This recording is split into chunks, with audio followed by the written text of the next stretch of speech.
Hi everyone, thanks for watching. You can support our work on our website, ageoftruth.tv.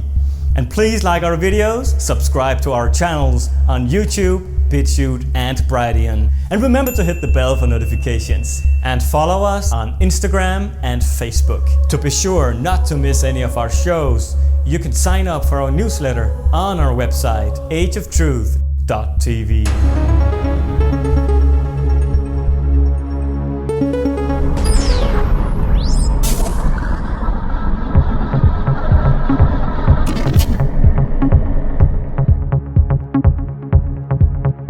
Hello and welcome to this edition of Age of Truth TV. I'm Lucas Alexander in Copenhagen, Denmark. It's the 23rd of February 2022, and our special guest today is a British author, lecturer, radio show host, paranormal and UFO researcher, UFO experiencer and alien contactee, who calls himself Britain's Paranormal 007. He has written a book called I, Alien that will be published in the spring of 2022.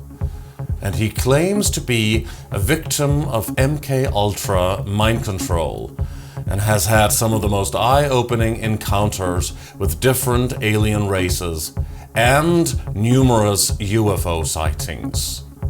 Tony Topping.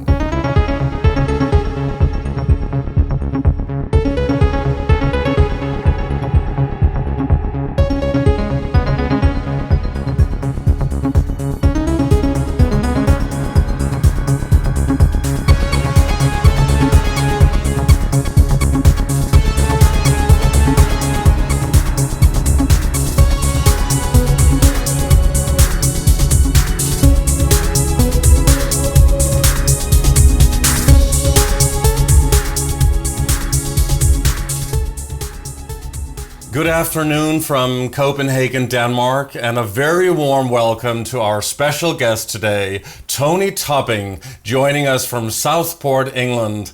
It's wonderful to have you on the show. Thank you so much for being with us. Oh, well, thank you. Good afternoon. It's great to be on your show. It really is. Thank you.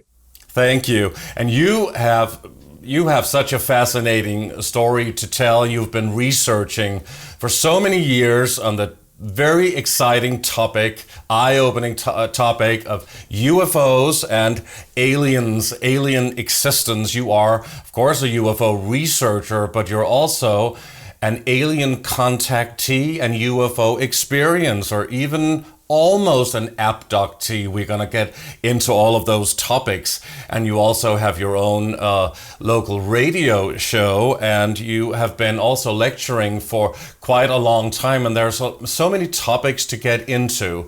But first of all, in order for the audience to get to know you a little bit, please share a little bit about your background and your history and how you got started. Okay, well, my background is an extraordinary one, considering how I got started. If you can imagine, which would probably be, I don't know how old you are, but to your generation, but possibly beyond their comprehension, I'm not too sure. But basically, we'll take it, I was born in the 1970s. My first actual paranormal incident was at age 2 years old. And there's a constant reference to that throughout my experiences with those in the UFOs. The experience was very Hindu. I was 2 years of age when it happened. And I remember my father screaming his head off at me because I was crying my eyes out because I'd seen something. I have the visual recall of being in my cot and seeing the visions of these two things walking through a wall at age 2. With the musical tones as well. I was later to learn that it was them. It was those in the UFOs. They've been tracking me for a long time. It was extraordinary. What is even more extraordinary is the life that I lead. If you can imagine that in 1980s Britain, I was at age 10. I looked like a young man from a slum. We were in accommodation that did not have central heating. We had an outside toilet. We had no bathroom, and my family was struggling. And it ended up with me wandering to the scrapyard at 10 years of age with a pram with scrap on it to try and sell it because my parents were broke. Abuse was normal, abuse sexual and abuse at the local school that I went to in terms of severe bullying.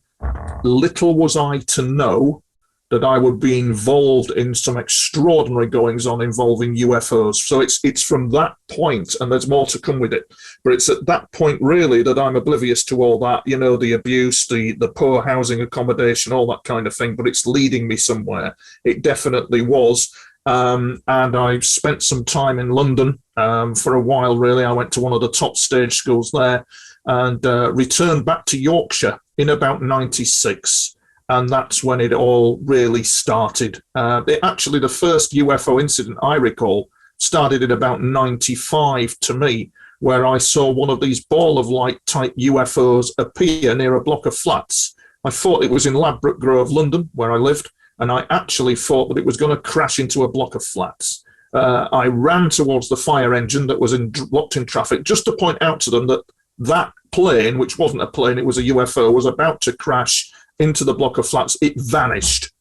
And then I was followed by it repeatedly here, there, and everywhere. And little was I to know the identity of who they were and what they were and who they are is unbelievable. Needless to say, there is a cover-up. We are being lied to. It's alien, it's biblical, it's a combination of a lot of things, but ultimately, currently, as we see on the world stage at the moment, it's leading us to an insanity like you wouldn't believe, to which the governments of this world have been warned about, especially the Russian government, who are actually acutely aware, and yet still the saber rattle and the war, you know, the war thing that's building up there is quite tragic, really. But we have been persistently warned by those from the skies above about all this, so we can get into all that as well. So basically, I've had a hell of a life, and it didn't end there either. You know, I looked after my mother, who had dementia. To cut a long story short, looked after her. She had dementia right up until she died in 2018. And there's been some extraordinary contact incidents around this period, because I lost my mother, lost the house I lived in, and had to go for major hernia surgery all in the same year, and I was a broken man. So in the background was all the UFO and alien contact stuff that was going on with me, which we can now get into. So these are the extraordinary life challenges that I've led with the UFOs and everything else subtle in the background. So there you go. You just mentioned that you were abused also sexually as a child. Was that your father who did that to you? We won't go into details there, but needless to say, yes. So I am I'm a survivor of that. Luckily for me, we've done a lot of therapy. We've done a lot of work on myself. I follow a spiritual path now. I'm relieved of that past, but I've had extraordinary incidents, including, you know, hearing clairaudiently and all that kind of thing. So I've got quite an ability, and I have been targeted as well. So I've been filmed by unmarked helicopters. If we respin now, if we rewind the narrative on that, the first actual incident with a UFO, the real one, actually occurred, which we can show the viewers later, actually occurred when the UFO first got into illuminate a TV antenna in about 1999. And that was interesting because it's a modus operandi. So these UFOs started coming in constantly near television antennas, near radio antennas. I'm a radio ham. I have HF radio antennas. And there was definitely constant, as I will show you later, constant activity of these UFOs around radio antennas. But why do you think that you had these strange experiences also as a child? Now you say that you have you come from a very poor background and a broken home in a way, and you experienced all of these horrible things, sexual assault and all of that. I mean, why then do you think that you were in a way chosen or what to see this? Do you think that you could have been exposed to some kind of mind control or be under some kind of mind control from an early age? Yes. In my forthcoming book, I, Alien, Memoirs of a UFO Spy, which is what my book's about, I have in there some journals. And the journals were sat on my bookshelf for a very, very long time. These journals with time and date indicate a lot of MK Ultra activity, a lot of interaction with UFOs, and the fact that I could not understand what the hell was going on with it. And at the time, I had a very responsible job. I mean, I really did. And I was working a lot of hours, and I was having to cope with all that. And you can see from these journals in my book, of these writings, you can see that I'm a man on the edge trying to discover what is going on. And I mean, I was awoken night and day from various MK Ultra type activity, which is still going on to this day, actually. And the deeper you go, the more baffling it becomes. But I've got a sense of what's going on, but the why is eluding me. And I may go to my grave not knowing the full reason why this has happened in the way it has.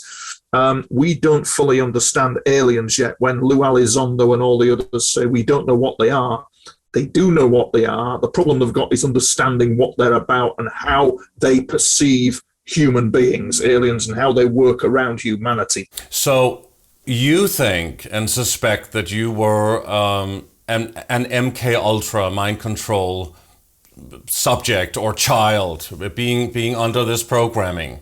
Yes, I do think that, until I read deeper into it. When my mother died, these journals that I have with the time and date of everything that was going on actually had UFO incidents in them. And actually, I couldn't understand why I was having data going in and out, and visions coming in, and somebody speaking to somebody else as if I was the middleman. In fact, it wasn't an MK Ultra program. It was something even bigger than that. It was an operation involving contact with UFOs on steroids that I actually have called SCOVs, or Special Contact Operation Verisea. This thing, SCOVs, is a network, is an actual advanced communication network that was established so that universes can commute, so that, for example, somebody in Andromeda can communicate with somebody on Earth across a network where time and distance does not matter. And this is what was astounding about my experiences, and I write that all in the book. But why do you think you were chosen as an MK Ultra child or subject in a way? Because you say you come from a very poor background, and oftentimes people come from, let's say, an Illuminati bloodline or a special kind of family bloodline. Well, it's interesting you should say that, because a relative in Canada did have a look at our bloodline, and somehow, I cannot quantify this in any way, and I don't know whether it's true, but somehow he indicated we were linked to the Sinclair family. So we've got this rare bloodline going on, which we will have. I will be, to have this level of activity around me must mean that I'm somebody of that kind of bloodline, kind of activity. I mean, really, you could go outside. I could go outside now and you could have something going on. As has recently happened about 4 to 5 months ago, we had UFO activity directly over this flat where I am now in Southport, and it was them, and they'd come to say hello, and I know who they are, and it's oppressed. My information is actually oppressed. It's very difficult to be heard when you've got the big names like Stryber, Elizondo, Linda Moulton Howe, but the real guys and girls on the front lines, people like me who have to face an onslaught like you wouldn't believe. Some of it I can't even talk about to you in public. It has to be that way. Oh, we'd love to hear it, though. You'd love to hear it, yeah. I will do my best to skirt around these areas, most definitely. Some of it's been, for example, absolutely staggering. We'd love to go in depth, but you say that even above your head, I mean, above your house in Southport there were UFOs hanging over there, trying to contact you specifically. But what about the neighbor? I mean, what about the whole area? Didn't they see it? Yes, people have witnessed UFOs over Southport and here at the Marine Lake for a number of years. For example, I'll give you one incident in particular here in Southport. If you can imagine, just stay with me on this because I'll get into the alien element. I lose my mother.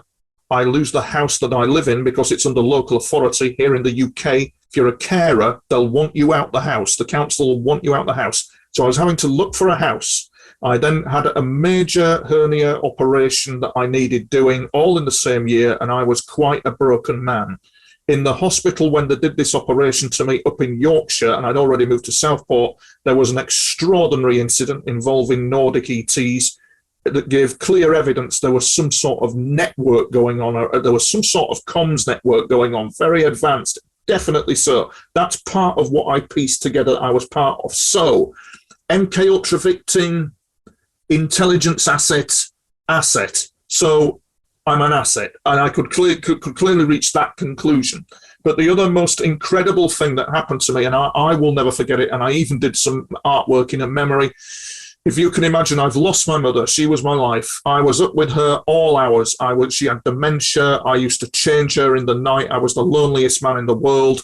I then moved to Southport. I had to have the operation. I was quite unwell after the operation. I really was. And I was sick everywhere. And this was after she died that you had this operation. And she, just to jump in here, I think maybe the audience would ask such a question as well. Your mother was the good one when you were a child. She was not abusive. No. I looked after her till the day she died, all hours. She had a very pleasant medical condition, which was heartbreaking. It broke my heart. Did your father abuse her as well? It went on, mate. There was stuff going on like that. Yeah, it was very tricky. But I didn't want my mother in a home because we'd had enough of my father, and I looked after her till the day she died. But your father was never part of, let's say, a satanic cult or something. You see, this is very interesting that you say about my father. It's very perceptive of you. Actually, we may need to talk about this. As well done. I forgot to mention it. It can play havoc with your sanity and your mind being involved in all this. But my father, in fairness to him, my father was a gifted healer. And I believe that he was targeted. And I strongly believe that he was. And I believe that things happened to him that made him go a bit bonkers, actually. But he would. And I've seen it. I've seen him do it. One woman came into our house with neuralgia, which is like an nerve inflammation. She was in tremendous pain. I mean, she was crying. And my father, with the laying on of hands, healed her from that affliction. I will never forget that. She was crying her eyes out, and then she couldn't believe it because he cured her of it. It stopped the pain. So he had this capability to do this kind of thing. He once told me that when he was stationed in Vienna, he was mysteriously approached by the KGB, but he wouldn't go into details as to why. I've no idea why. I don't know whether that's of any relevance, but he seemed to have, there was some things that had gone on with him that he couldn't tell me about. Maybe he was a mind control victim as well. Yes, I believe so. I believe so. With the nature of time and space and the situation that we're in, there's a possibility that he was targeted. There have recently been incidents psychically wise with him that I have had, that have been, to say the least, eyebrow raising, to be quite frank, as if he's trying to contact me from beyond. It's part of my abilities, part of my paranormal experiences, and I have to deal with that accordingly. But what is, as I say, incredible is, after dealing with all that, I'm now in Southport. I've had my operation. I'm a broken man. I really am. And I'm suffering exhaustion like you wouldn't believe, which is no surprise. And the situation occurred where I was also being targeted. It's quite horrific. I can't even begin to put it into words. It's like MK Ultra, but it's a bit more creepier, and it's like a subconscious kind of invasion of the mind. It's not pleasant.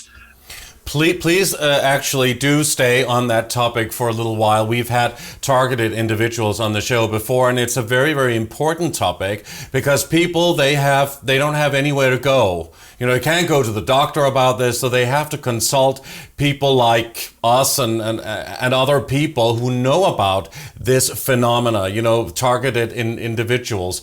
We are talking about electromagnetic frequencies being beamed like directed energy weapons or something, targeting a specific individual. Is that how it works? Yes, there was an element of that going on.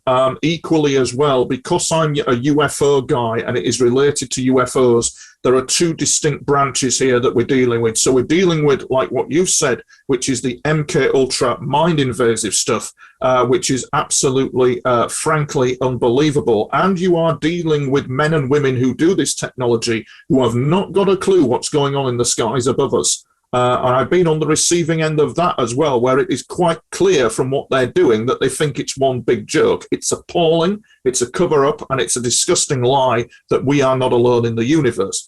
But with me, this was more the mind control element. With me was part of that, but yet also it was to do with something. It's to do. My experiences are to do with corruption, with unacknowledged special access projects, highly classified stuff beyond the MK Ultra, bordering on illegal experimentation with paranormal research, and that is what I believe I was targeted by. Is that this part of the secret space program? You could, the secret space program. Now, I don't know the answer to that one, actually. The secret space program, I don't know. But I do know that the corruption within this arena is darkly comical, actually. In fact, it borders on farce. There's some elements of it that I cannot talk about. So it's a military operation, and it's military targeting, right? Yeah, yes, it's military targeting, but with a non-human element to it. But they have very evolved technology, and also a lot that we haven't been told about. That's absolutely correct. In fact, what we will do is we'll get into the Collins elite. I think we need to bring up the agency. Everybody thinks of MJ12.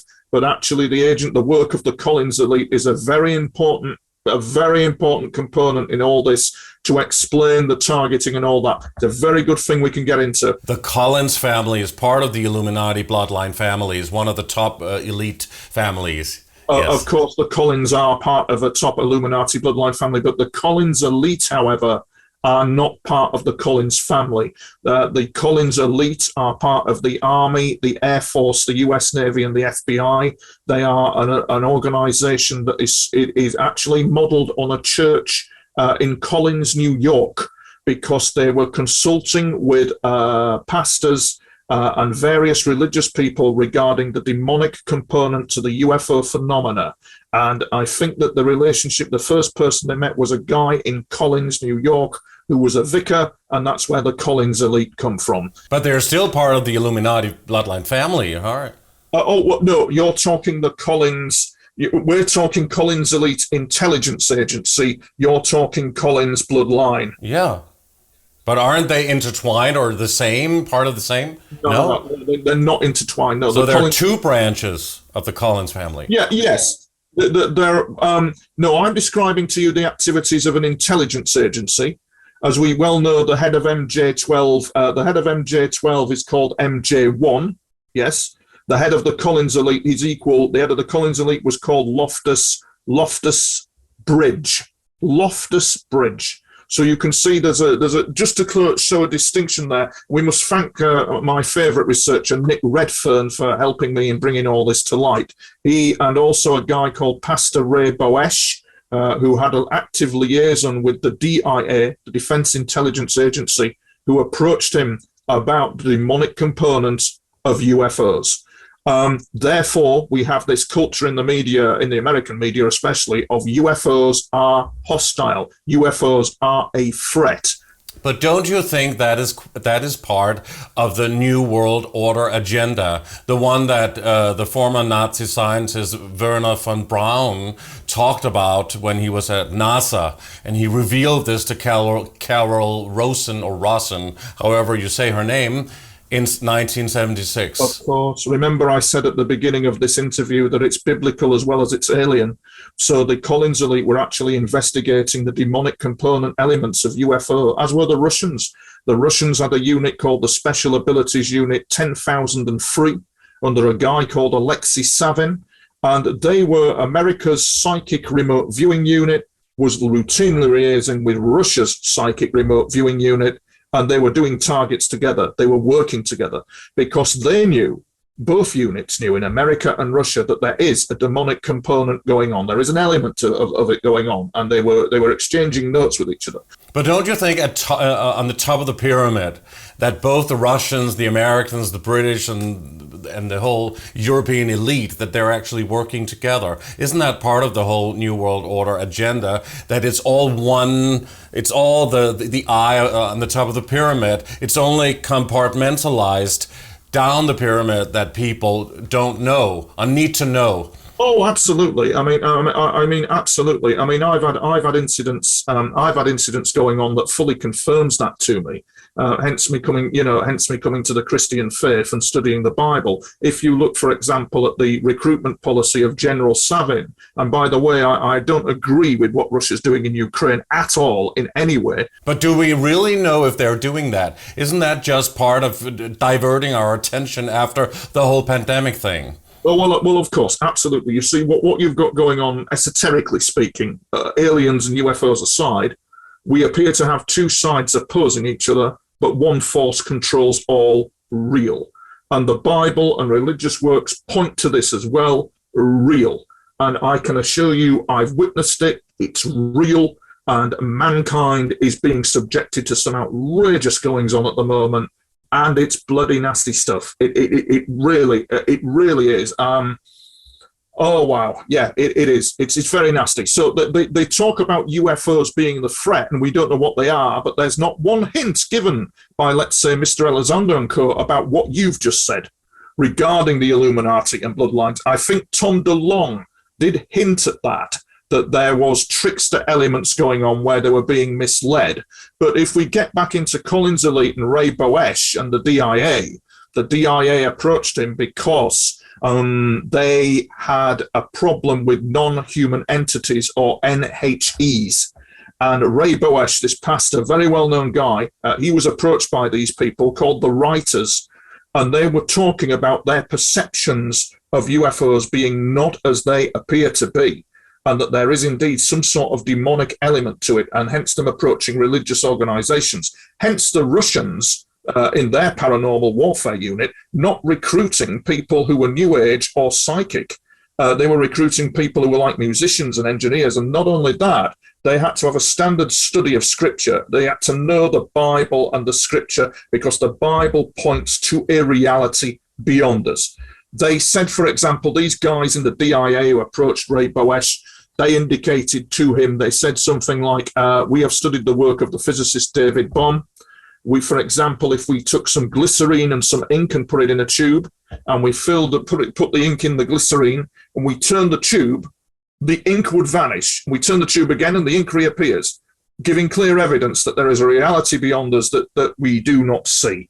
And this is very true. But when we get into this a bit further and we look at the work of Dr. Stephen Greer, for example, when he says these beings are evolved, these beings are highly evolved. Yes, they are. Yes, they are. So that there is that element of it. It's not clear cut, though. You'll see Dr. Greer saying that in his recent film, for example, that aliens are considered demons. Aliens abduct people. Unfortunately, they do. And this is the thing that mankind is going to have to live with, that unfortunately this is going on. Well, a lot of people are talking about archons. They're interdimensional, that can enter a human being or an alien being as well. And this is what the Christians call the demons, the Muslims call the jinn, the African tribes call the chitahuri. This is something that we are probably being infested with here, huh? Yeah, you're absolutely correct. Equal on that, though, however, we do have very evolved spiritual beings out there in the UFOs. The Nordics, for example, the Arcturians. And when you look on the internet and people are talking about, for example, the Arcturians, goes on in real life with them and what we see on the internet are two entirely different things altogether. You know, I've spoken to so many different UFO researchers and some of the top ones, and people from all over the world who's been looking into this for so long. And every time I ask people, how many different alien races do you know of? Let's say from other realms, other universes, or maybe galaxies, but also present here on Earth. You know, they're always a different number, and they always, you know, some people say this number, some people say another number, some people say there's an infinite amount of different evolved alien races. We know about the Lyrians, the Sirians, Pleiadians, Arcturians, Alpha Centaurians, Andromedans, and all of these, and the reptilians. Can you mention some of these? I mean, how do we know who are good, who are bad, and how many do you know of?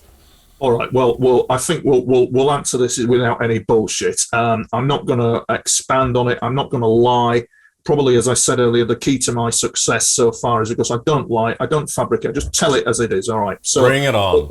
Bring it on. So I would suggest, I'm just counting in my head now, Nordic, maritime, parallel, maritime, parallel, greys. I've probably dealt with a lot in my lifetime, but I'd say at the moment about 5.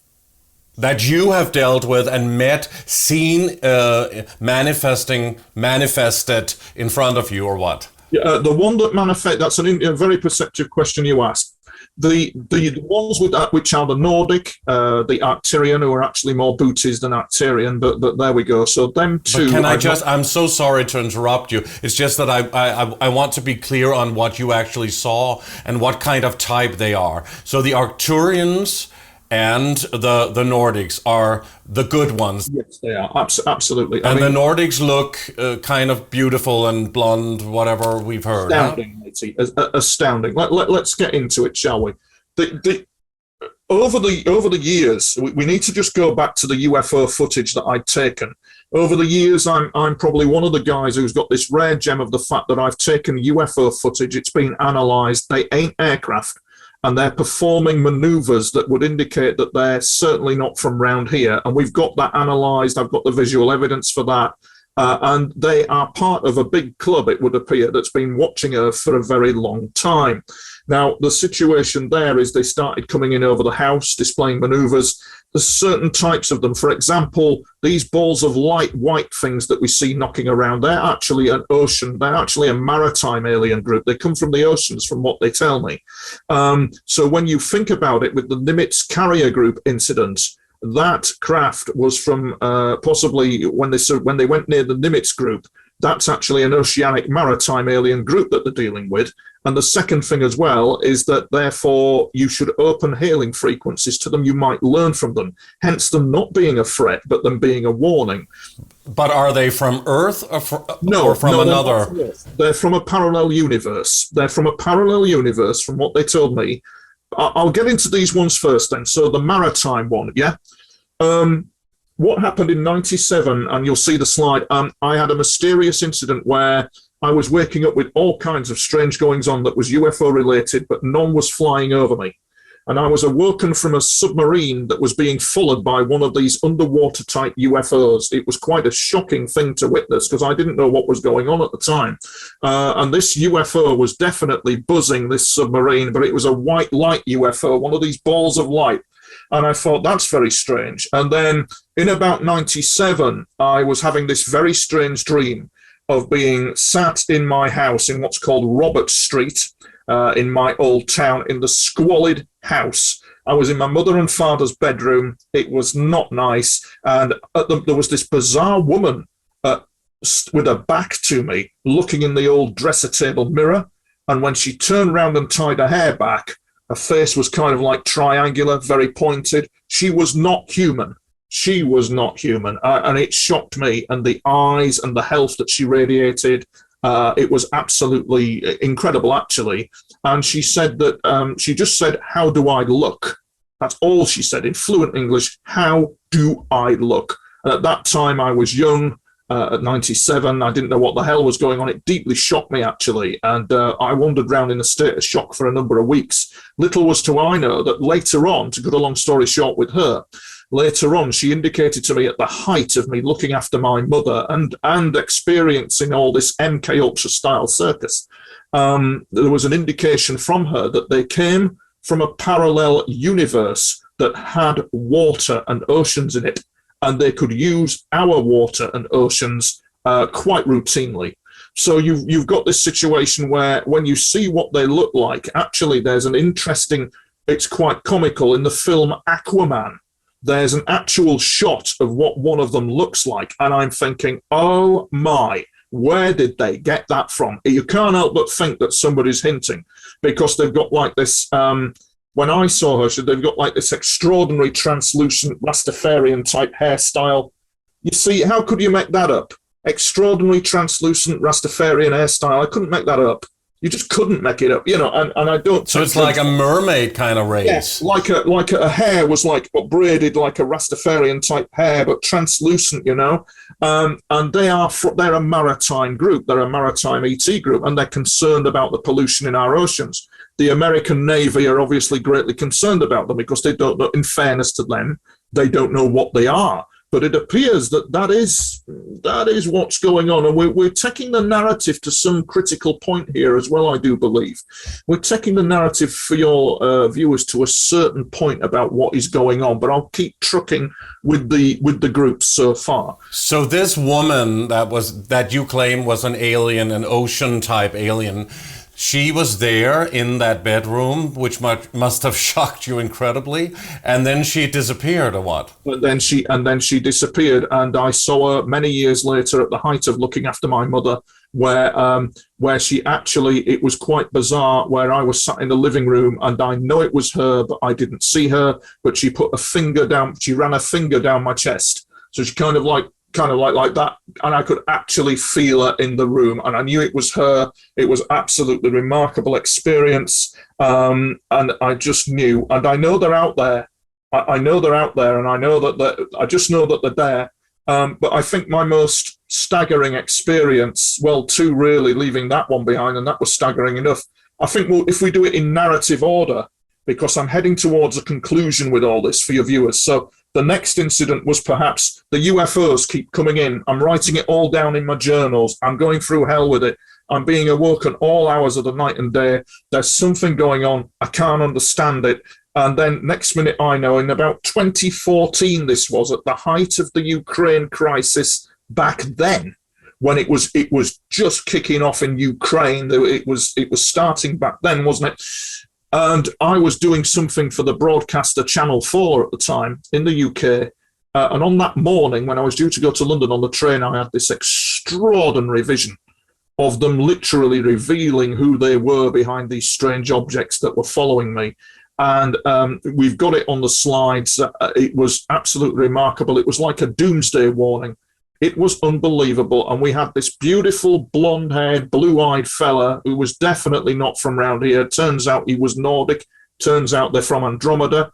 And they did the doomsday clock. So they did one at 1:45 and they did one at 1:55. The clocks were amazing. And they also projected their craft, which are triangle craft. They projected them. And it was like the mute was switched off. He was speaking to someone.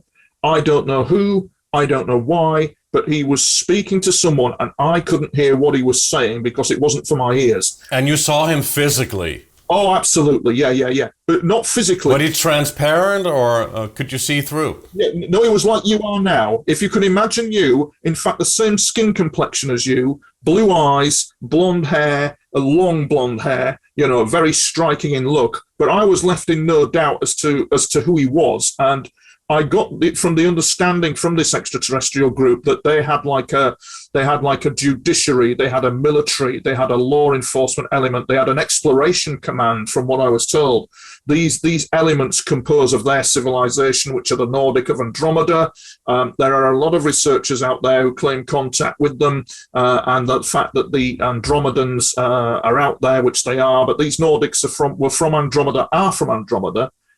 He told me that at the time that he was part of a seafaring. Their civilization were actually sailors. They lived on the sea, a bit like Atlantis. It was quite bizarre. But some people say that they did inhabit Atlantis in eons ago.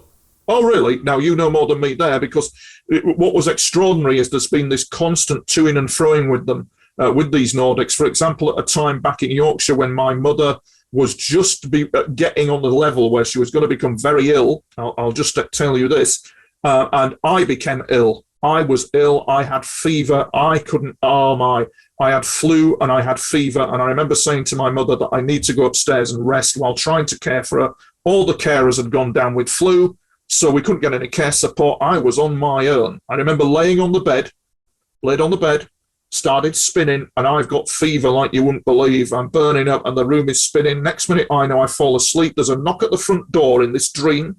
Knock at the front door. Goes down the stairs, opens the door to discover this Nordic guy stood there, asking how I am. as clear as day, with his uniform on and everything. And it was comical, actually, as if he parked on the front of the garden for a cup of coffee. It was bizarre. But why did he knock on the door? Why didn't he just manifest in your bedroom? Well, you see, they have humor. They really, really have humor. Honestly, and it's a good question. Why did he knock on the door? I think it's because they wanted to make it authentic as possible. I go into some detail in it in my book. And you're sure it wasn't just human? Because they do say that they can pass for humans and walk down the street without anybody noticing. Oh, they can, and we'll get to that in a minute as well. I'm going to come out with something that will astound you about all that. Oh, yeah. Oh, you've not said anything so far that's incorrect. That's quite correct. Your viewers, quite correct. But what was happening with him was the fact that A, I wasn't very well, B, I had a fever, C, I was taken aboard the craft. So I remember having this fever, and I remember being taken aboard the craft. I think they were running a simulation. I don't think he really knocked on the door. I think it was all computer generated. But I do remember being aboard the craft, the wah-wah sound of it, the way it sounded, the way it pulled away, the way he told me that somehow I had to go into sick bay. They were concerned about my blood pressure, blah, blah. And then they took me to this magnificent structure over Harrogate, which is like a railway bridge. Why they went there, I've no idea. But I recall him distinctly saying, that structure is absolutely magnificent. I woke up in the room, 3 hours had passed, and I was cured of the fever. I wasn't ill anymore. It was very, how can I put it? It was unbelievable, actually. And these Nordics are here. They are around. I think they've got bases on Earth. And it gets to this theme of, are they hostile or are they not? Well, we're moving to that point. We're moving to that point. Do you think that some of them live underground? No. Inner Earth? That's a good question. Yes, there's a possibility of that. Yes, I think there is an inner Earth situation going on, although I've not come across that yet. I think one of the most staggering incidents with them that proved to me that they was evolved was, we've gone full circle now. If you can imagine, we've gone full circle, and I'm the broken man sat on the bench near the lake here after losing my mother, having an operation and suffering mental exhaustion like you wouldn't believe. And I remember actually sat there, and I looked up in the sky for about 5 to 10 seconds, and there was a pink triangle, 3 pink lights on it, 10 seconds of it being there and gone. And across the shoreline, across the other side, was a very bright white light that went from left to right. And this exhaustion that I had was lifted from me. I couldn't believe it. I could get quite emotional about what happened next, so I'll never forget her. Why do you think some people can see UFOs or see these crafts or lights and even aliens, and some people can't? I mean, most people cannot see all of those things, yes, you know? I class it in all the years that I've experienced and researched this. There's an avenue, if your viewers look at these are good questions, by the way. I'm trying to find out why as well. So I'm explaining all this, but I'm trying to find out why. In fact, I'm trying to find out why my mother died as she did when I've got all this going on. They could have intervened, but they didn't. And that just gets me cross. But do you think it's because, I mean, why can some people see it and some people not, and they don't have these experiences? Even a lot of people would love to have them, just to see it, to clarify it for themselves and be, get some kind of evidence, at least for their own good in a way. I mean, some people do suggest that it's because we're all operating on different frequencies, and when you are on a certain, let's say, on a certain frequency, you can see it. And they will appear in front of your eyes, but not maybe in front of somebody standing next to you. Yes, indeed. And that can happen. That has happened with me. I can hear things clairaudiently, for example, and no other people can hear it, which is quite common. But if you think about it, if you look at the way the brain processes information, some people have not just a sixth sense, but an eighth ability, an eighth sense. Hence the US remote viewing term, 8 martinis, the eighth ability, and all that kind of thing. I mean, the Russians call it information channel operating. What happens is that the mind, some people out there, I think, under this banner of eighth ability, have their minds tuned as a fine signal processor of paranormal activity, and it means that they can see holographically. So the brain, the inner consciousness, I know there was some report in the 70s called oak holography, where it's a bit hush, but basically people, if I close my eyes now, I will probably see very differently to what other people see. And it means that I can actually see holographically. I see images, I see Agores type forms, because I'm a very advanced processor, as was Ingo Swann, Joseph McMoneagle. All these people involved in the US remote viewing programs would have been precise signal processors, processing data differently of the world around them. So some areas of the brain are probably highly developed as compared to different people in the population, if you get my drift, that's able to decode this paranormal sensory environment that is around us. Absolutely. And it also goes hand in hand with the theory that we are living in a holographic universe, a simulation of some kind, a sophisticated hologram, of course, where everything is manifesting, and we all know that atoms have no solidity. So if you go really, really close to it, everything dissolves. But point of view, when you go out from a certain place, then everything manifests, I guess.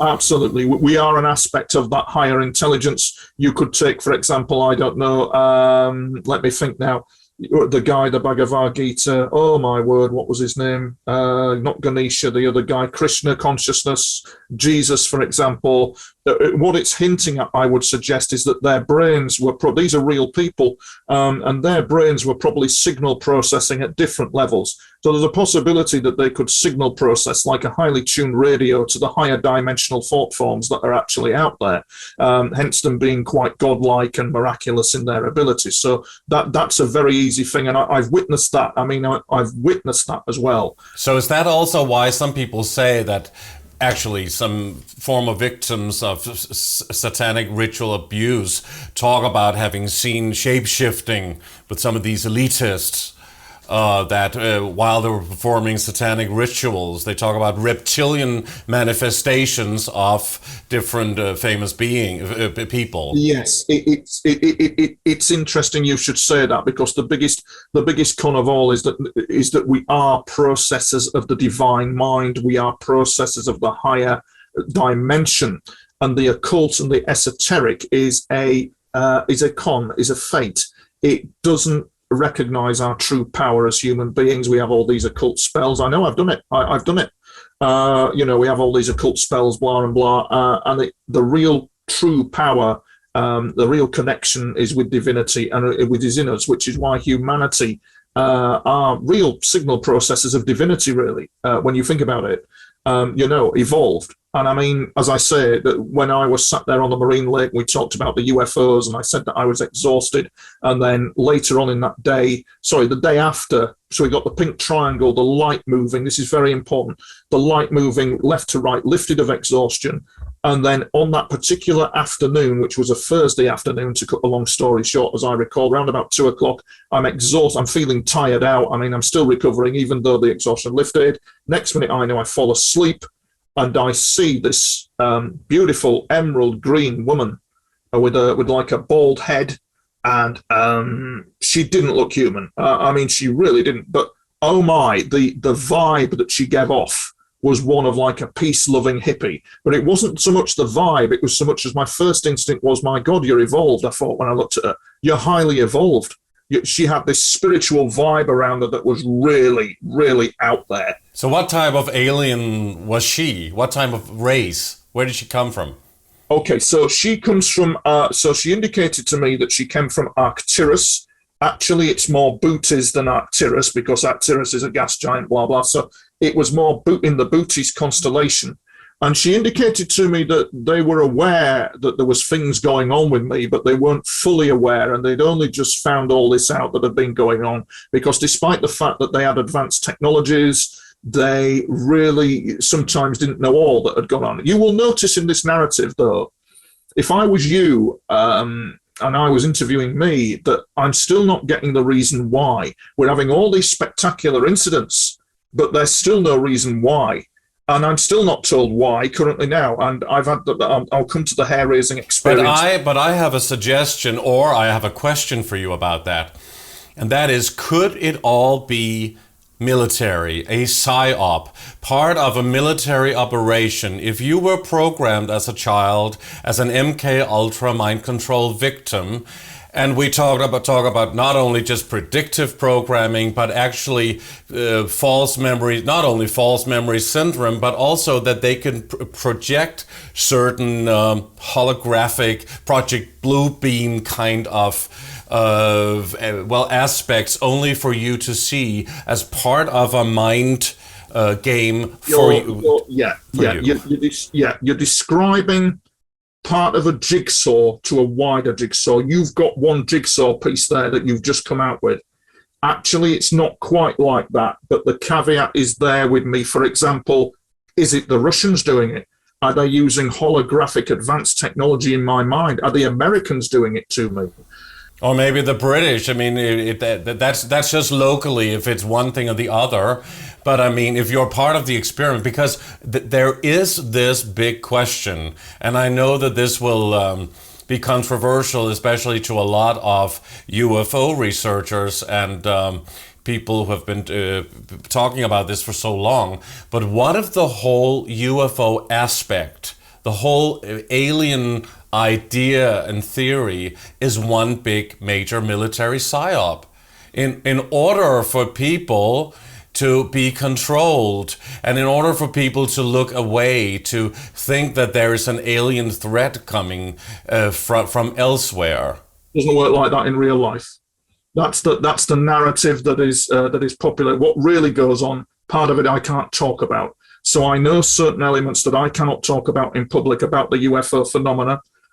Some of it is darkly comical, actually, darkly comical when they're coming out with aliens are a threat. Oh my God, they only need to check the rear view mirror to see where the threat is, but that's another story.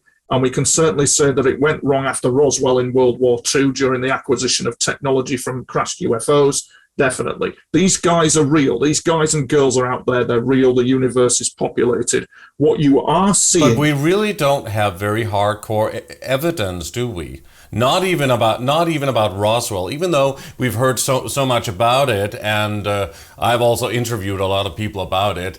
And of course, we can put the puzzle pieces together, and we can think that this forms, a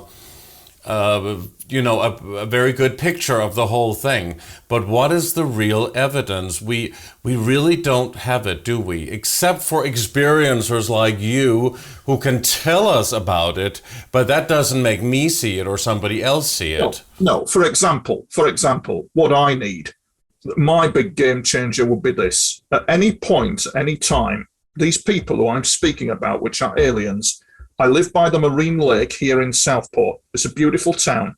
At any point, they can come in with a UFO, turn the lights on, say hello, and disappear. And that could happen in the weeks ahead. I have no doubt in my mind that could happen. But couldn't that be military? This is what Werner von Braun told Carol Russin about the fake staged alien invasion, which would be the last big tool used to implement the New World Order. You're not paying attention to what's going on. No, it's not. No, at the moment, there is something going on where humanity is controlled. If you get my drift, yeah? Certainly. Certainly controlled. We would suggest that it's demonic. Absolutely, satanic. Satanic. We can point that, but the American government under the Collins elite took it one stage further and actually said that it's actually a form of alien that we're dealing with, which is an NHE or non-human entity, there's an alien element to it. Certain types of aliens, like the Greys, can have psychopathy to them. They can be aliens that you cannot trust them. You just can't trust them. The thing is it a military psyop? Yes. What is it covering up? The existence of aliens. It is covering up on purpose. But the Greys are is a cloned race, right? They're not real. I mean, they're not organic. We don't have the evidence that they are a cloned race. We don't have that evidence that they are. From my experiences with them, they're actually opposed in like an alien Cold War. So the important part of our narrative with my experiences is that you are looking at the equal of alien NATO versus alien Russia. and what you've got is humanity in the middle. For example, these evolved beings out there find alien abductions absolutely abhorrent because they're spiritually evolved. It ain't a military psyop. What these evolved beings are opposing is the sections under USAP that are corrupt, that lead to this mind control situation, the satanic situation, and the fact that we are controlled. It is being opposed. So you now have like a diplomatic alien Cold War going on between, let us say, components that are demonic and satanic. And on the top of that, you've got divinity itself. You've got God Almighty, the higher mind, the dimensional simulation. It's one big game, really. It certainly is. But I know from my experiences that there does appear to be a Cold War going on. So therefore, these aliens exist, but they're at war with each other in the skies above us, and we are in the middle. Yeah, but isn't this Cold War just a smoke screen? I do not disagree with that. Because as a man who's had a lifetime of experiences with dealing with them, you don't know from one day to the next what they're doing. This is just an unearthly realm, you know, the new world. It's a one world government agenda anyway. Well, yes, there is a one world government agenda going on, but I would always say that this MK Ultra stuff and this mind invasive stuff that I've been subjected to, I could tell you stories that about what I've been subjected to that would shock a lot of people. But do you think that this military technique used to target individuals, are they projecting certain images and experiences into the mind of that person receiving this information? Oh yes, absolutely. But then it gets even more bizarre when you get into the classified projects under USAP, under unacknowledged special access, which are possibly non-human driven, and you have human beings being therefore illegally experimented on from that level. So you've got a next level up from MK Ultra where it gets all a bit UFO alien and a bit crazy, to be quite frank with you. Oh, the whole thing is crazy. So let's get on with it, huh? Yeah, exactly. And listen, I mean, I'm listening to you now, and you're in a way you're directing me to think, is it this, is it that? And yes, but I've seen too much. I mean, I was nearly abducted a few months ago. It's very important to ask these questions. This is the kind of questions that a lot of members of the audience would like people to ask. And there are so many researchers out there and lecturers, public speakers who have been repeating kind of the same narrative, even though there are different races, different perspectives on a situation. But it's important to ask, could this whole thing be a psyop? Could this be a projection in people's minds? What is real? What is not real? I mean, I believe it. I believe there is I think you're right. I think there is a component element, a jigsaw. You've come out with a piece of the jigsaw. It is but one element of a wider scenario that involves the way humanity is going into the wider universe. At some point in the proceedings, humanity is going to go all Starfleet Command and venture out there into the wider universe. It's going to go Star Trek, most definitely. And it's as if we are being subtly prepared for that. These beings, these aliens, they are at war with each other. I've heard them. I've witnessed them absolutely just going at it hammer and tongs about various issues. It's been quite frightening when they argue among each other. They're evolved beings that are arguing towards violence with each other. And it's absolutely shocking to witness it and hear it. The scenario I was in was so incredibly complex that even Where have you heard it? In your head, or did you see something? Yes. So what you've got, keep in mind that you've got, put up to one side the MK Ultra, put to one side the bit where we say it's a psyop, and just focus in on operations, unacknowledged special operations involving aliens and advanced technology and human beings being experimented on. That's a whole new division. And if you've got highly evolved civilizations out there, they will not stand for that. They won't allow it. Equally, for example, here's an interesting one. Alien invasions. We're being invaded. Well, that's complex as well. That's, in real life, it would be impossible to pull off. You could not have one alien group invading us because there are evolved alien groups out there who would see that a mile away. But maybe they've been here from the beginning. That's what a lot of researchers say, you know. Yeah, you're absolutely right there. They have been here from the beginning, and also it's very dark, and so there is an issue that humanity has been ruled over and controlled. So if you were going to do an alien invasion, you'd do it this way, wouldn't you? You'd probably control the subconsciousness of human beings. You wouldn't even see it. There'd be no lasers in the streets. There'd be no War of the Worlds style type invasion. It would be mind control of the subconscious in ways that people wouldn't believe. For example, who's to say that certain world leaders are not under this influence, and they sit there and they give their speeches while not thinking, of course, that they're not under any form of influence, when in fact they are. And it's like electricity. Maybe they're being influenced or possessed by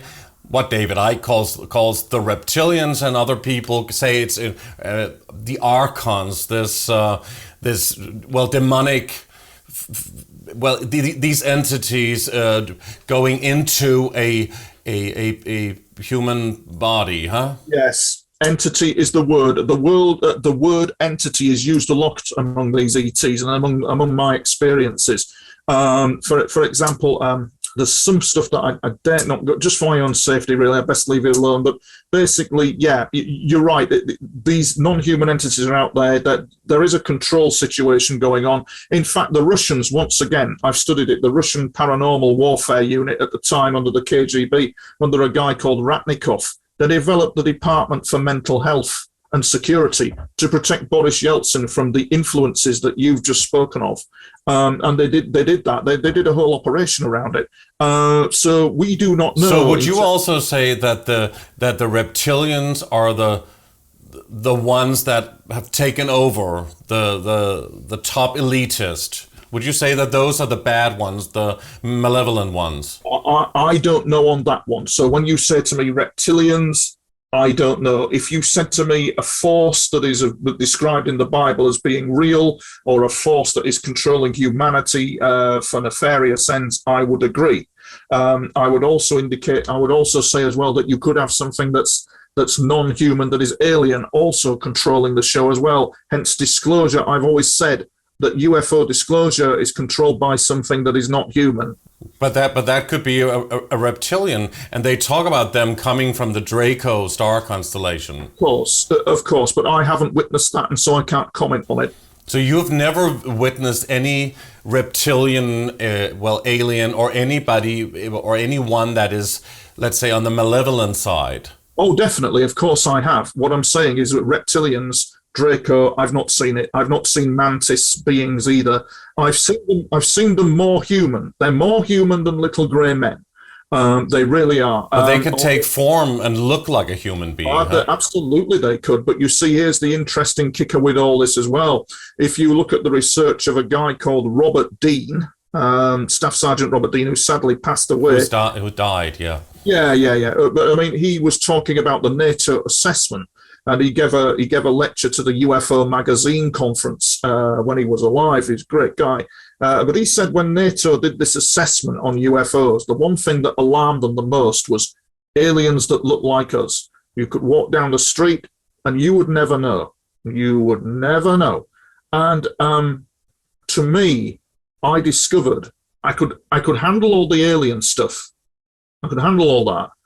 But I couldn't handle the fact that there's another version of humanity in a parallel universe.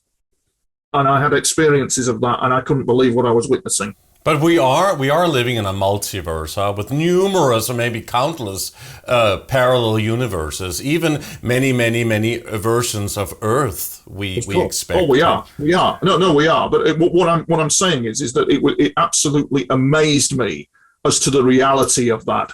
And just speaking briefly, because I've been told by mysterious quarters not to speak too much about it, but basically this parallel universe where there's like human beings running alongside us, it has a barrier between us. There's and they describe it as like the Iron Curtain or the Berlin Wall type thing, and the mystery to them is who put it there. And that was kind of like amazing, the amazing experiences that was. Absolutely unbelievable, actually. I could handle the aliens, as I say, but this parallel universe thing. But these military operations and also these military bases, like CERN, for example, we do hear CERN in Switzerland. We do hear that they're actually opening portals to other realms and other maybe parallel universes, even allowing these dark entities to come in, even though we have enough, don't we? Well, even though we have enough, don't we? Yes, even though we have enough. Absolutely correct. I know that I've lost, in talking to you, I've probably lost I do suffer PTSD after all that's gone on with me. So sometimes I can just forget the narrative of where we are. Where are we in our narrative so far? What have I spoken about to you? We would need to get into the alien abduction side of things. Is that correct? Have you been abducted by aliens? Would you think that you have? All right. Yeah. Yes, it has happened. It's happened on numerous occasions, I would think. But the one thing that did happen to me a few months ago was the fact that we had we had a situation going on where there was an incident that happened where I was taken aboard a ship, it would appear, and I was interfaced with it. That's the easy bit. But this led to some very bizarre carries on with what I can only describe as what we would call the greys. And the reality of them is very real, that they are real, and it's nasty. It wasn't pleasant when that happened. And I recall a situation where, where can I begin to put this? I talked about the theme of an alien called war, and I said to you that there is corruption in this area, and I said to you that humanity appears to be, well, I haven't said this yet, but humanity appears to be locked into being controlled by something not human. So if you're a member of the public having a liaison with something outside of that sphere of influence, you're going to collide with it at some point. And that's what happened to me. And I had UAP activity over the flats here at the Marine Lake, as I say. And on this particular morning, I'd been having this strange dream about interfacing with a craft, which of course is a dream. Always in the back of my mind is your very valid point. Is it a military experiment? Always. But it gets wilder. And I recall being, at the time I was asleep on the sofa when it happened, actually. And I remember I sensed and I knew, and I didn't open my eyes, but a grey had come into this room and I knew it was there. And the way they speak is like, it's uncouth. You hear a human being swearing, it's not nice, but when you hear them, it just was uncouth. It was the most bizarre situation that I could comprehend. And I knew I was being abducted. And in fact, the whole room I remember the whole room, the sense of reality started to warp in the room. I opened my eyes, the room's warping. I feel I'm being pushed back in time, but I can't quite see where this thing is. But what I do remember quite distinctly is this is where it gets quite biblical, really, because I do remember from the corner of the room, this corner I'm sat in now, what I can only describe as a higher dimensional force, which I've witnessed on 2 occasions, coming into this room and stopping what it was doing. And it was a magnificent feeling, a feeling of power, a feeling of oneness, a feeling as if creation itself had stepped into this room. Now, if you've got the power of creation in a small living space, that's gonna radiate harmonics here, there, and everywhere. It's not as far-fetched as it seems. And this being, this grey, was about to abduct me. It was about to do something to me, and it stopped dead in its tracks, doing what it was going to do due to this mysterious divine force that had entered the room. But they do say that the Greys are robots in a way, or some kind of an AI cloned race, maybe by the reptilians. And I think they're also called the Ebens, huh? Linda Moulton Howe calls them the Ebens, huh? Yes, the Greys. Yeah, Ebens is correct. That's a word I've not heard for years. Ebens, well done. Yeah. And she also says that the Ebens lie. Oh God. How can I begin to describe what they sound like? For example, you've got this coming at you. You've got this, you bastard! A kind of vocal. That's what they sound like. Sounds like a scene from The Exorcist. Yeah. There's a biblical undertone to it, you see, but yet it's alien. So the Americans got it right. It is non-human entity. There is something going on. The Collins elite, which we can maybe get into, they've got their assessment correct. That's exactly what it is. But they speak English, though. Oh, they've learned English. They all speak fluent. They've learned English. Although there was somebody in Spain who had witnessed this in a dream state, or maybe even what he would perceive as being reality. He would hear it in Spanish, huh? Yes, he would. Yes, I've no doubt he would. He would hear it in Spanish. In fact, there has been incidents where I have heard kind of like, how can I put it? It's as if you've been displaced. It's like if you imagine me being a signal processor that can tune into things. It's as if you hear many radio stations all at once. So let us say, as you have rightly said, Italy, for example. And if, let us say, whatever force is working through me is listening to Italy, you would hear a mass of voices across a dimensional plane of existence, all in Italian. But it'd be like a mass of voices. I describe it in my book. It's absolutely incredible. But I do believe that the divine will or the divine power saved me on that day, because I could have been abducted. And then there's been the running battles with them ever since that point. They're not pleasant. And does it only happen when you sleep? No. No, actually, that's a good question. No, it doesn't. It can happen when I'm sat here, and has happened when I've been sat here typing. There's a modus operandi to it. There's an energetic vibration to it. Basically, what it was doing, I do believe, and Whitley Strieber may not be incorrect on this, is that I think the thing was seeking communion. It's trying to find its own spiritual understanding of the wider universe. But this divine power that was in the room at the time, it literally saved me from what I believe was a possible unpleasant abduction. It's an abhorrent thing, is this abduction scenario that's going on. It's considered abhorrent by these beings that are around us. I know this. I've witnessed it firsthand. So we've got that going on. And as I say, I think currently as well, I'm in a scenario where we could have one of these UFOs flying over, and I'm going to film it, and I'm hoping it to be quite a good piece of footage when I get round to it as well. So the liaison is still ongoing with them. My battle seems to never end, and it causes quite a bit of exhaustion. And the deeper I go, the more baffling it becomes in its complexity of the why. No explanation is clearly given at any point, but we're holding jigsaw pieces. Definitely so, very big ones. So what do you think of the photos taken by Billy Meyer, who have become quite legendary? Yeah, it's quite legendary photos. I think that Billy Meyer, there's actually, I'm changing it slightly, there's actually a guy in Sweden who I liaise with who seems to have contact with them, and he seems to be more accurate. With Billy Meyer, I've not really studied closely his work. We can actually tell from from fellow contact experiences, there's certain things, certain components in the conversation that they would come out with that, for example, I would know and only they would know, because some of it's not in the public domain.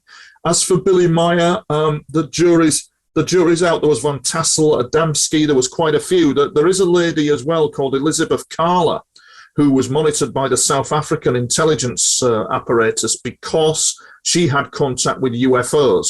So Billy Meyer, I've not closely studied. However, a guy, I don't know if you're going to have him on your show, guy called Alec Newwald. I haven't heard that name before, Yeah, but I think for your viewers, Alec Newwald would probably be one of the best people to interview. He's a contact experiencer like myself. He had the extraordinary situation going on where he was driving to Auckland in New Zealand, and then next minute he knows 10 days of elapses in the middle of nowhere. He doesn't know why, and he starts recalling these strange dreams of having these beings coming up to him who look like ghosts.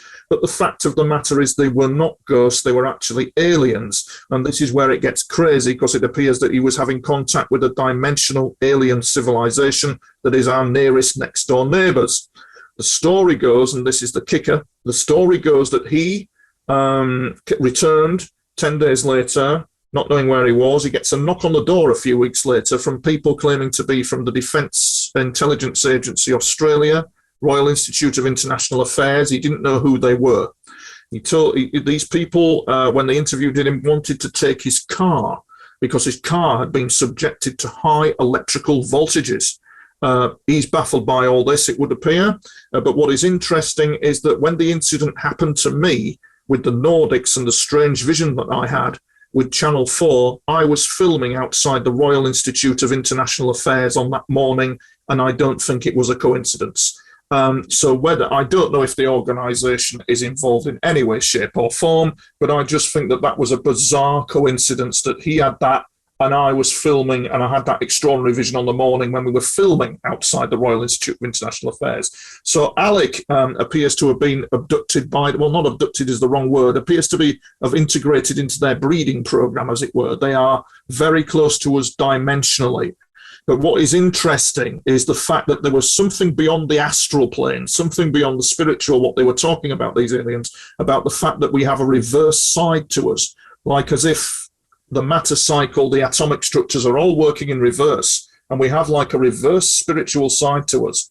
And if you add that into the ability for holographic vision and all that kind of thing, I've seen that, I've witnessed it, where you've got this reverse kind of scenario, somebody looking back at you from another dimension in reverse. So I would highly recommend Alec Newwald as a guy to interview on your show. He's really interesting, and he's had some real grief about it. I mean, he's been great, followed. But please point me in that direction, or send me a link to his contact information. And do you think he's suspected to have been under mind control from an early age? No. He didn't have that happen to him, unlike me. Unlike me, where I've been under this mind control. I mean, for example, they were in the early days, in the 1990s, for example. I was being awoken at 3 and 4 in the morning with the Frey effect, what's known as the Frey effect, or automatic gunfire type kind of things. And of course, they've got their ass covered with all that. It comes under the DMSV, the manual, doesn't it? That anybody who's coming out with this will be an absolute lunatic. They're making it up because the people behind this technology have covered ass quite suitably. However, there was a therapist called Carol Smith who came out with the fact that there was no diagnosis of psychosis to do with mind control recognized in the mental health statistical manuals of mental health conditions. So she was called Carol Smith, and Nexus magazine did an article on that. Well, they do have a diagnosis. It's a dissociative identity disorder, which was what once called multiple personality disorder. Yes, that's absolutely true. But her article, I've forgotten the precise wording of it though. Her article was something to do with the fact that the implication of psychosis being caused by mind-invasive technology has been shut out by the mental health establishment, and she was challenging that assumption, you see. So she's worth a look. I'll send you that info. I'll get all of it for you and have a look at it, because it's very interesting reading, and I had to research that because I've been filmed by unmarked helicopters during the times that the UFOs were coming in over my house. As they were, and I've got the footage and the analysis, and I'm quite happy that that's what they were. I was filmed by an unmarked helicopter in about 1999. It came in, it flew around, it went on its way again, and further to that, there was a second incident with an unmarked helicopter over my house at night, where it came in, but this time it was buzzed by a UFO. This time a ball of light UFO came very near it. It came near, we got it on footage, all that kind of thing. It was just incredible, really. The life that I've led has been incredible. I'm lucky to be alive. There's another British researcher who's become quite known in this field, Simon Parkes, who talks about that he's also being visited by, I think, maybe reptilian aliens and some feline race, or I can't remember exactly how it was, but he also talks about being in contact with these beings. Have you? No, I don't know. I don't know anything about his material. I tend to not liaise with such. I just tend to be single-minded in what I do, and I don't know much about his material. And that's all I'll say on Mr. Parkes, and that I don't really know much about his research, to be quite frank. There are many people who are now into the theory of flat Earth theory, an enclosed system plane underneath a dome, which is what the whole thing is about. What do you think about that? Because they say that the whole alien topic, the whole alien situation is not real and that the universe ends under this dome, and that aliens, which they do say exist, they exist here on Earth. Oh, wow. Now, you've told me something that I didn't know on that element of flat Earth in terms of aliens. Yeah, is that correct? Right. There might be different aspects of the theory, but we've had guests on the show talking about this, that there are aliens here, and even there is a kind of, not hollow Earth, but something underneath this large plane, flat plane. And then there's this dome, and supposedly at some point there was a hole in that dome, and then something from other domes, which could be the universe. I cannot explain it properly, so people have to really go into this research in order to understand it fully. But then aliens, in your way of seeing it, does not exist in that way from other universes or other star systems. The universe is populated. We are being lied to. For example, Andromeda is a populated galactic center. There are beaches and agricultural land on Andromeda. And I'm saying this in public, make no apology for it, but you will find if we do venture in Andromeda, there'll be planets there like that on Earth. There are planets, it's teeming with life. We're being lied to. And it is, I mean, for example, you say the flat Earth, but there again, if you look at the research of Victor Schumacher, the scientist, I may have got his surname wrong. He was kind of like, he was commandeered by the Nazis. I think he was Hungarian. Victor Schumacher, Living Energies is his book, based on the theories of vorticular rotation and updwelling of gravity systems. Therefore, that would point to the fact that it's not a flat Earth. It's actually, there's a precise science behind the Earth being round and rotational. His theories was known as vorticular rotation. He even designed a UFO propelled by water under high pressure that was so successful, as I understand it, it reached tremendous speeds, crashed through a roof, and all that kind of thing. Yeah, so, but both cams seem to be very articulate in the way that how they describe it and how they justify either theory. And of course, the official knowledge, so to speak, in theory is that there's a globe and big universe and galaxies and all of that, but that could also be part of a psyop, couldn't it? Because everything else is turned upside down. Well, yes, everything else is, but the biggest secret of all that is the fact that we're in God's thought. We are it's a giant thought form. The universe is one conscious giant thought form that we're currently sat in at the moment, and it's not flat, it's rotational. I think that it's not a flat Earth, and the fact of the matter is these civilizations are out there and they've kept it quiet. In fact, I'd go further to suggest that some of our governments have actually communicated with them but have kept that quiet.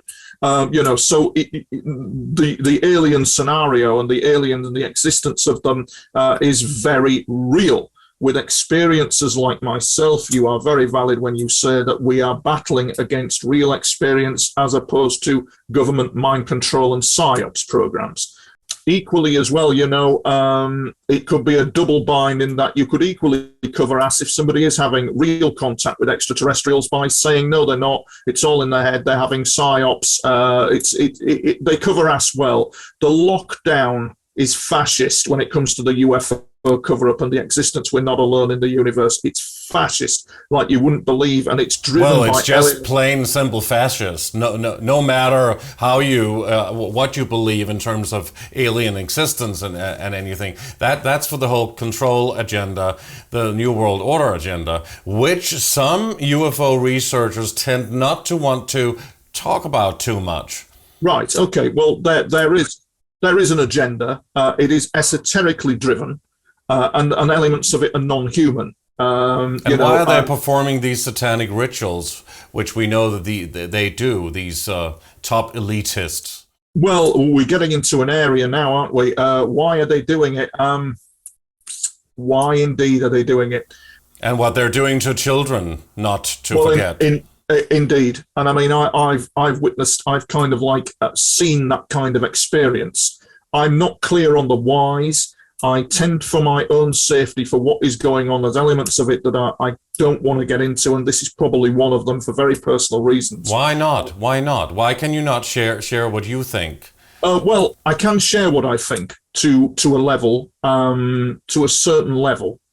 but it's only to a certain level that I'm comfortable with, because I've seen far too much for my own good, and I'm at a level now where I want to lead a peaceful life. But what specifically have you seen? Can you talk about that? I mean, I know that you said that you already went through some difficult times as a child, being sexually molested, huh?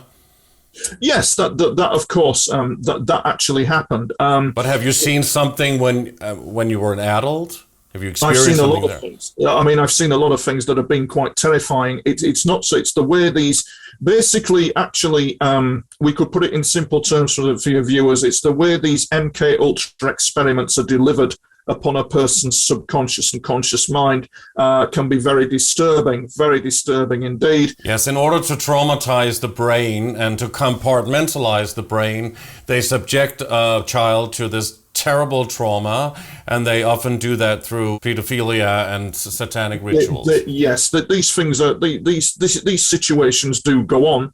I tend to actually stick now more to the UFO alien contact stuff, but unfortunately what these evolved beings are up against is the very thing you have talked about. It is real, it is going on. One wonders at the moment on the current world stage with Ukraine and all that's going on there, what is actually controlling that, because there appears to be two opposing forces, as I say, of Russia and America, the bad guys and the good guys, but we repeated the theme is this: one force controls both sides. But it's the Hegelian dialectic, always, huh? Yeah, always. And so you see, that's the thing that one is very wary of. I tend to gyrate towards my more positive ET contact experiences than my negative ones, because I don't want to give that energy. But I've been through hell with it. I really have been through hell with it, and some of it has been baseless and unwarranted mind invasion.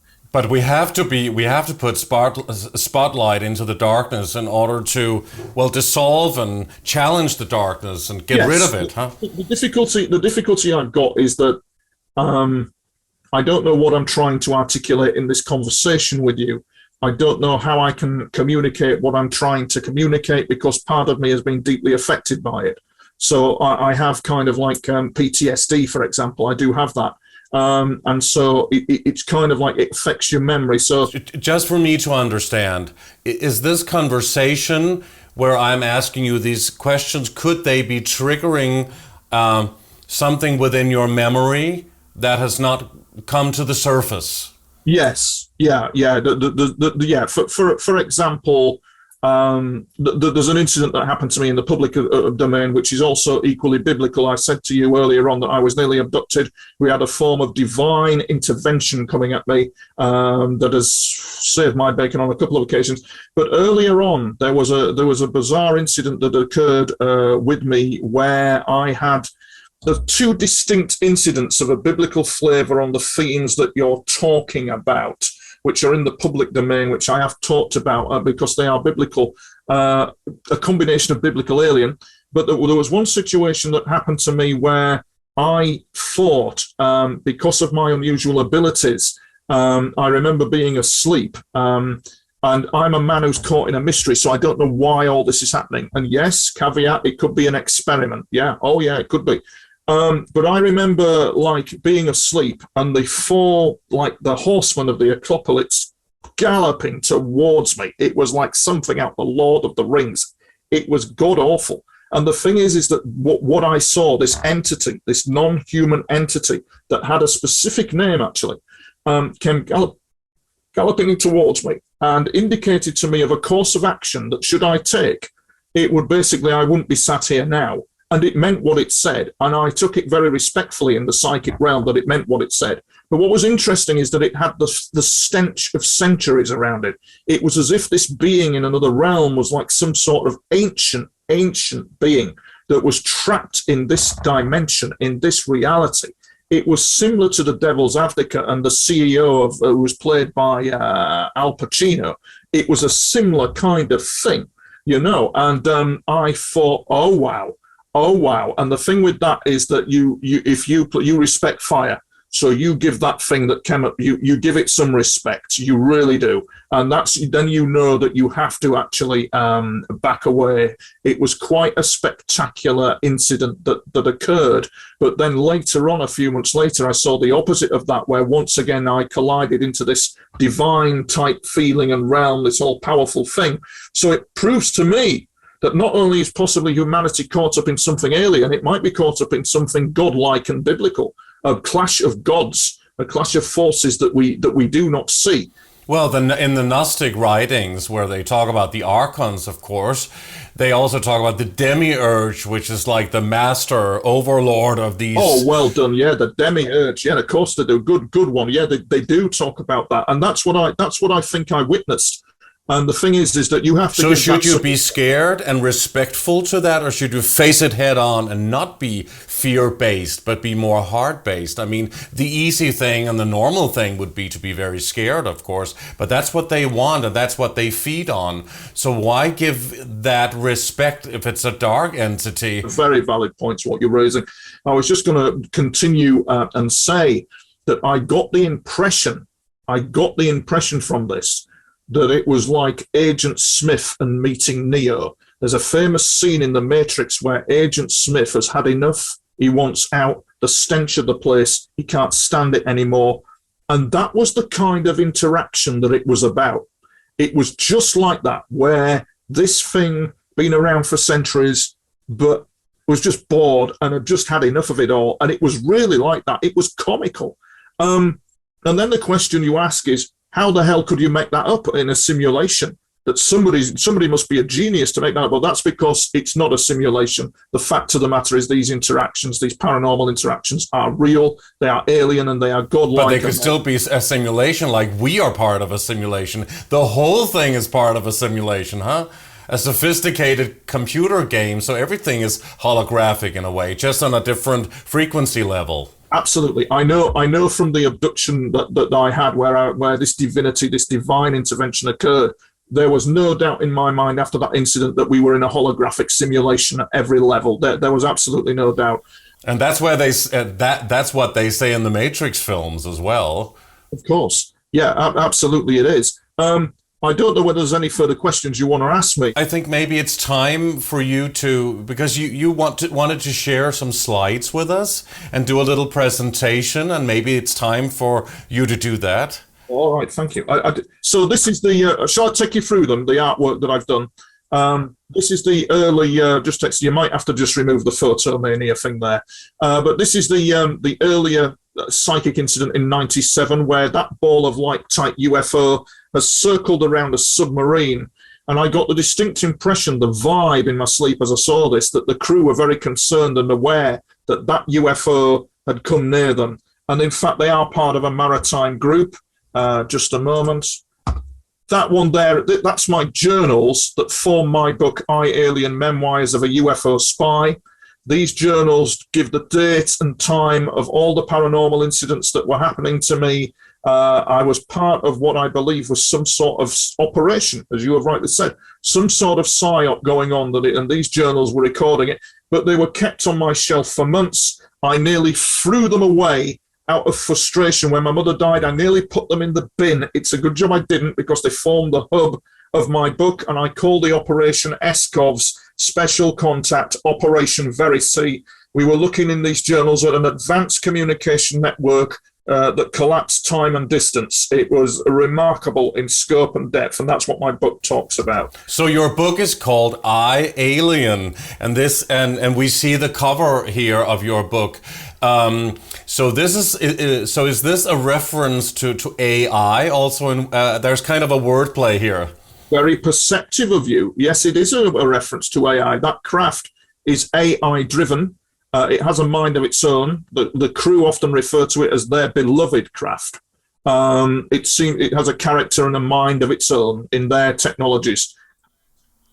So can I just ask you also, people talk about a human-made AI, the one that may be part of the Neuralink, Elon Musk thing, and the whole electromagnetic smart grid around Earth. But we are also talking about let's say a super brain, right? And almost like an alien AI thing that connects with source. Yes, you're describing God. That's an alien AI, very advanced thought form. You're describing God. But this thing, there is kind of like with some of these highly evolved ETs, an issue regarding AI with aliens and AI and humanity and AI. Some of these ET groups do not think that AI and biological minds are a good mix. They don't think so at all. They really don't. Do you? So do I? Yes. No, I don't. No, I don't. No, I certainly don't. And I don't know why I don't, but I don't after seeing what I've witnessed. If you can imagine this craft here speaking as a machine, a voice of a machine, it was an unusual experience when it happened to me. But there again, from what these guys are saying, these craft are second to none at kind of like environmental measurements, all this kind of thing. So, very advanced craft. And that's the guy who I often had interaction with. I've not seen him for years, but at the time I was having interaction with. They're very secretive. They don't let you know the full information. But the actual book is called I, Alien, and that should be changed. That's going to be changed to Memoirs of a UFO Spy. So is it out now, Tony, or is it coming out? No, it's not. No, it's going to be out. I would reckon at the rate we're going, there's a lot of editing involved. It's going to be about March, April time, end of April, I would think at the moment. I'll let you know. And this is a drawing done by my good friend Steve Zartform, who did the drawing of, that's the closest of what this lady looked like in 1997 in my squalid house. The pointed facial features are very important. The eye shape, he's got it absolutely spot on. The way her jaw struck me remarkable, the way her face was shaped like that, and he's caught that beautifully in his drawing. I've become a bit of a digital artist, so the original drawing was black and white, and I've recolored it and reshaped it to make it even more. I'll never forget her. That's what she looked like. That's the first UFO that came in over the house in 1999. Noted that it's actually illuminating a TV antenna, which it will do because they're hinting at communication. They're not threatening. They're actually opening hailing frequencies and hinting at communication. That's the Nordic symbolic warning that happened in 2014 to me. The artist Lloyd Canning did the black and white version. I've enhanced it considerably. And as we can see, the clocks, he's got them so accurate. Those clocks are exactly what they look like. His facial features, the fact that you've got this kind of like muteness, you can't hear what he's saying. And that's the symbol of the divine intervention in human affairs. So was that a projection in the sky, or was it just in a room? It was in a dream that I had. It was part of a transmission across what I believe to be a very highly classified communications network, of which there's possibly various assets attached to it. And that's what it was. So that was transmitted across a network from one galaxy to another where the rules of time and distance do not matter. I don't know how they've done it. The science must be complex. But for example, in the film Tenet, you had this kind of... have you seen the film Tenet? Tenet? Tenet. Is it Tenet? Is it Roman Polanski? It's now then. No, it's a time travel film. Christopher... what's the director's name?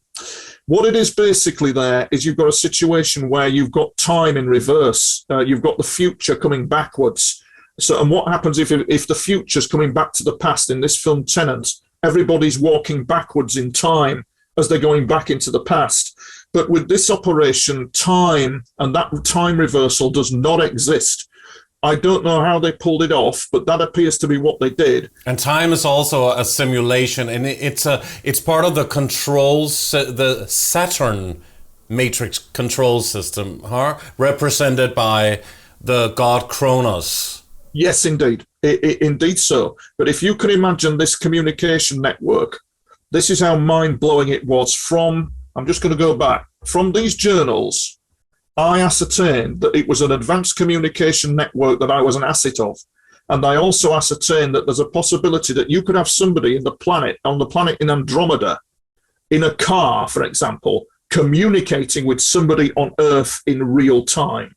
It's staggering. The science and the complexity of it is staggering, but I believe in the future they pulled it off with the help of these guys here. So I don't believe that they're a threat. I believe that there's some communication being attempted. And there we go again.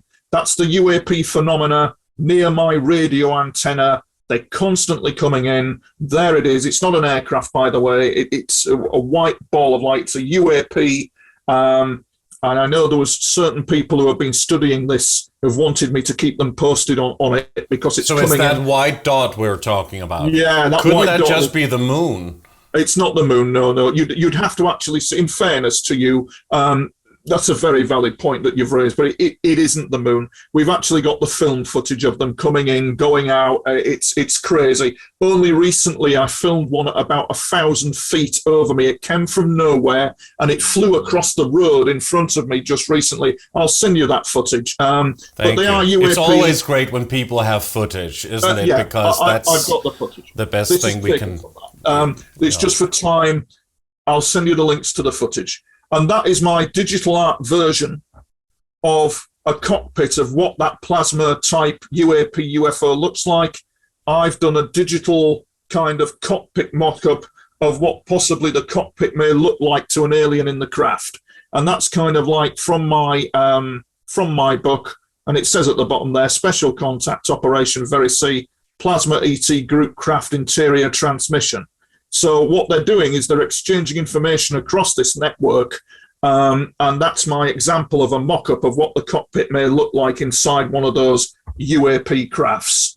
So there you go. So if other people, they have similar experiences and being contacted and have these, images projected in their minds, whether it's military, whether it's alien, real, or whatever, and they're feeling quite alone with it, could they contact you for, not just a consultation, but maybe for a talk about what's going on? Yes, of course they can. Yes, of course they can. I mean, I'm in TV and radio all the time talking about it. I'm very lucky in the UK to be able to express these unorthodox, I think, opinions. But I do like the way my book's been written. I do like the way that we're portraying this network. I think it's fascinating that you might call some scientific debate as well. And I got into digital art in doing all this. That's a typical incident of one of the UFOs near Yorkshire. What it's doing, it's actually come in and done a 360-degree rotation around the triangular-shaped craft. It's one of 4 photos. I'll send you 1, 2, 3, and 4, so you've got the full thing. But basically, it's swinging off small object in the direction of flight. It's traveling to the right at tremendous speed away from the triangular shape. That was taken at a local beauty spot, and this one is of absolute fascination. This was taken near my garden. That is an Airbus. The civilian aircraft is an Airbus 380, which we've had analysed. But that thing is an actual UFO that's passing it at tremendous speed. And couldn't those objects be military crafts? Because we do know that they have advanced technology that we haven't been told about. Could be. I think it could be, but I actually believe that was from the Pacific Ocean, from a maritime alien base. And I believe that it's passed that Airbus at tremendous speed. In fact, it was passing so fast that even when we slowed it down, it was still traveling at speed.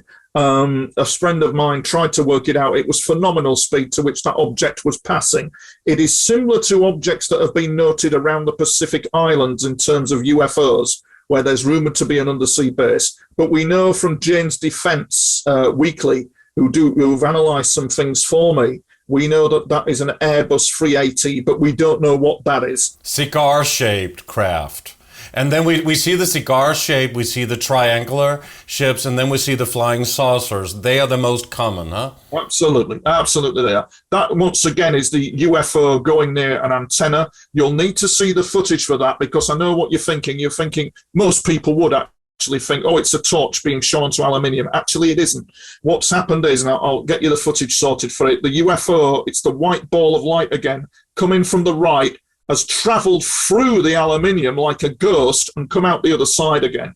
And of note, that's the aluminium of my radio antenna. The point being, they're going near radio antennas continually because they're hinting at something. They're literally hinting at what they want to do. They're wanting to communicate. That's what I believe.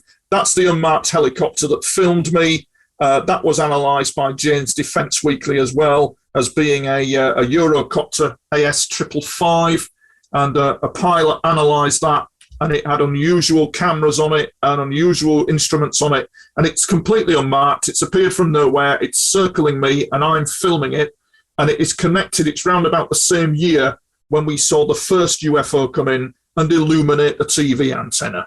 And that's the incident. That's a mock-up of the UFO that came in over the Marine Lake when I was mentally exhausted at my last ebb. I didn't get the pink lights quite correct, but that is roughly what it looked like. In fact, it's a very good image of what it looked like. So I did an artistic mock-up of that one, and that truly reflects. And in memory of the lady I was talking about, I did that piece of digital art called Avatar of Acteris, because I will never forget her. Isn't it true that the Arcturians are blue or bluish? Green. Green. She was green, the olive green. In fact, a few weeks later, I'll send you the image of it. A few weeks later, or rather, should I say, nearly a year later, they came over me in an emerald green UFO, which I've got the photo of. I should have put it on here, but due to time, I forgot to put it on. I do beg your pardon, but it was green. But in memory of her, as I say, I've done this work of art. I really like it. And it's in memory of her and the interaction I had with her. I'll never forget her. And you call yourself Britain's Paranormal 007. That's absolutely right. And I think now we know why, because certainly this is quite fascinating, and I'm sure there's so much more to talk about and to show as well, but we're kind of running out of time. So I just want to give you the opportunity to say whatever you want to say, if there's anything you want to end with, or your best possible message for people watching this today. It has been wild, hasn't it? I have to say, but I think the message is that there's a great future that awaits us if we can take it and handle it, which I think we can. And I think it's up to all world leaders to secure peace on our world against conflict. I've become anti-war, and I think that peace is the main way forward for mankind at the moment. And Eisenhower was correct. You know, only an alert and knowledgeable citizenry can stand up against the corruption that is before us. So that's it, really, in a nutshell. So when your book is out and people would like to purchase a copy of it, or if they want to contact you either to appear for interviews or to just contact you in general, how can they do so? Yes, you can contact me on Facebook. You can't miss me. You can also contact Tony Topping on Facebook. You can also contact me at my email address, which is Tony, TONYOPS, UFO @hotmail.com. I welcome all inquiries. Thank you very much. Yeah. And you have a website? Oh, I do. TonyToppingUFOs.com. Yes. And you can take a look at that. I've got all my articles and imagery and all that kind of thing. Definitely so. So people can check out all of your information and read more. Well, it's been absolutely fascinating and exciting to have you on the show. And I want to thank you so much, Tony Topping, for being on Age of Truth TV. Oh, thank you very much. Pleasure. Thank you. Thank you very much to Tony Topping, and thanks to all of you for watching Age of Truth TV. You can support us by clicking onto our website, ageoftruth.tv.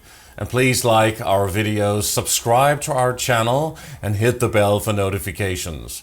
You can sign up for our newsletter on our website, ageoftruth.tv.